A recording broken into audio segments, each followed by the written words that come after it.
The Duchess of Edinburgh is believed to be one of King Charles' secret weapons, with a more prominent role set to be lined up for her.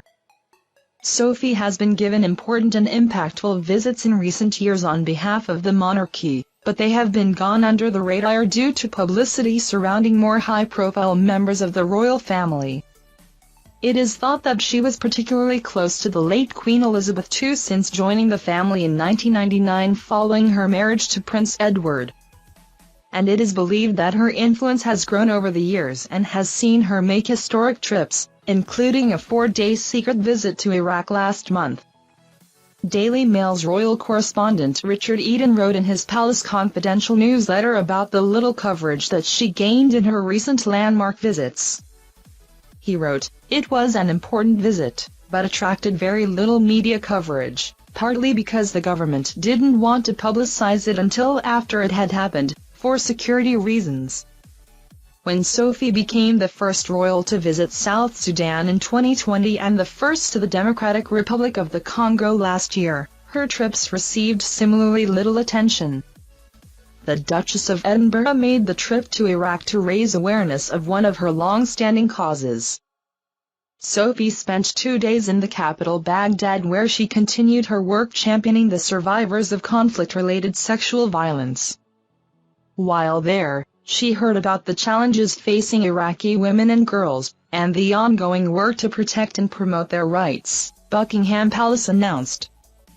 The previously unannounced trip, which was kept secret for security reasons, was made at the request of the Foreign, Commonwealth and Development Office, in support of the Women, Peace and Security Agenda, WPS, the palace said. The Foreign Office advises against all travel to the majority of provinces in Iraq, amid the threat of violent protests in and around the international zone in Baghdad. Sophie visited a high school for girls and spoke to students and teachers about education for young women in the country and their hopes for the future. She also visited a family planning center to hear about work being carried out to support the reproductive health and well-being of Iraqi women and met female business leaders to discuss the importance of women's economic empowerment. She delivered a message of greeting from the king to the Iraqi president, Abdul Latif Rashid, and the First Lady after meeting them in Baghdad. Sophie became one of few royals to have visited Iraq, with King Charles, as the Prince of Wales, traveling to the country in 2004 when he visited military personnel in Basra during the Iraq War. In 2006, Prince Philip, the late Duke of Edinburgh, made a surprise trip to see British troops in Basra when he was 85.